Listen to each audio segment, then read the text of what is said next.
નમસ્કાર દર્શક મિત્રો, વિશ્વ ભારત ન્યૂઝ ચેનલમાં હું મેઘા અગ્રવાલ આપનું હાર્દિક સ્વાગત કરું છું। આપ જોઈ રહ્યા છો વિશ્વ ભારત ન્યૂઝ અને સમાચારમાં આગળ વાત કરતા વડોદરા શહેરના વારસા વિસ્તારમાં અજંતા અપાર્ટમેન્ટ પાછળ આવેલ સરસૈયા તળાવ ગંદકી અને અસહ્ય દુર્ગંધના કારણે બિસ્માર હાલતમાં પહોંચ્યું છે। તળાવમાં કચરો, ગંદુ પાણી અને ઝાંખી વનસ્પતિના કારણે આસપાસના રહેવાસીઓને ભારે મુશ્કેલીનો સામનો કરવો પડી રહ્યો છે। સ્થાનિકોએ અનેક વખત મહાનગરપાલિકા સમક્ષ રજૂઆતો કરી હોવા છતાં હજુ સુધી યોગ્ય કાર્યવાહી કરવામાં આવી નથી, જેના કારણે લોકોમાં ભારે રોષ જોવા મળી રહ્યો છે। તળાવ વિસ્તારમાં મચ્છરોનો ઉપદ્રવ વધતા ડેન્ગ્યુ, મેલેરિયા જેવા રોગચાળાનો ભય પણ ઊભો થયો છે। રહેવાસીઓએ તાત્કાલિક સફાઈ કામગીરી હાથ ધરવા સાથે તળાવના સૌંદર્યીકરણ અને વિકાસ માટે સત્તાવાળાઓ પાસે તાકીદની માંગ કરી છે। એક વિડીયો એવો પણ છે મારી પાસે કે જેમાં જેસીબી થી તળાવનો પુરાણ કરવાનો ટ્રાય થઈ રહ્યો હોય, તો જેસીબી થી ધક્કો મારીને બધો કચરો અંદર નાખ્યો છે। તો અહીંની જે જનતા પરેશાન છે, પરેશાની એવી છે એના કારણે મચ્છર બધા બહુ થાય છે, મચ્છરોના લીધે રોગચાળાઓ થાય છે, વાસ આવે છે, અહીં રહેવામાં ખૂબ જ મુશ્કેલી પડી રહી છે।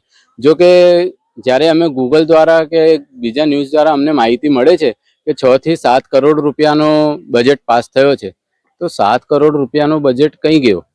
કોન્ટ્રાક્ટરને શું આપે છે? કોન્ટ્રાક્ટરનું કામ શું છે? કોઈ જાતની કાળજી લેતા નથી। અંદર કચરો હોય તો વોર્ડ ઓફિસર કહે છે કે કોન્ટ્રાક્ટરનું કામ છે, આ લોકો બહાર ઢગલો મારી દે છે, તો આ લોકો કહે છે કે ભાઈ કોર્પોરેશનનું કામ છે। એમાં એની જનતા હલવાઈ જાય છે। દિવસથી નહીં, આને વર્ષો થઈ ગયા, લગભગ આને 15 થી 20 વર્ષ થઈ ગયા।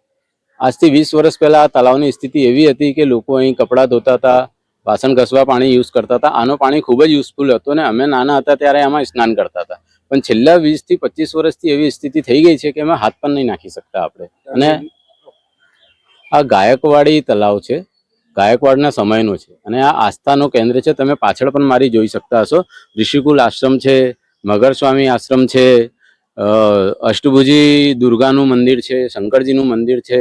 જે તે સમયમાં આ તીર્થ હોય એવું લાગી આવે છે અને એની સ્થિતિ આવી છે। રજૂઆત તો લગભગ 2012માં જ્યારે જ્યોતિબેન પંડ્યા મેયર હતા ત્યારથી અમે કરતા આવ્યા છે, ત્યારની અમારી પાસે કોપી પડી છે।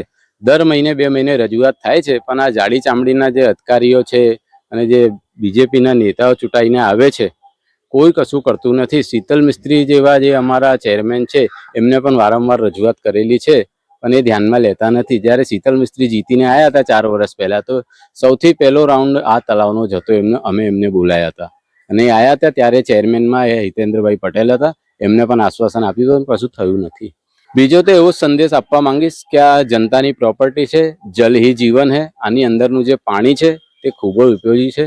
એ વોર્ડ નંબર 6ની જીવા દોરી છે। આ પાણીને સ્વચ્છ કરીને આપણે ઉપયોગમાં લઈ શકીએ છીએ। જે રીતે મોદી સાહેબ વારંવાર કરોડો રૂપિયાના ખર્ચે એડ કરે છે કે જલ હી જીવન હે, જલ હે તો કલ હે, ઘરોમાં હાર્વેસ્ટર લગાવો, તો આટલો મોટો ગાયકવાડી હાર્વેસ્ટર છે, તો આને કેમ આપણે રીટ્રીટ કરીને કેમ યુઝ ના કરી શકીએ? કેમ એને એવું ના રાખીએ કે આ આપણા પીવાના કામ લાગે, ભવિષ્યમાં તકલીફ પડે? મારું નામ અનુપ ચતુર્વેદી, વોર્ડ નંબર 6,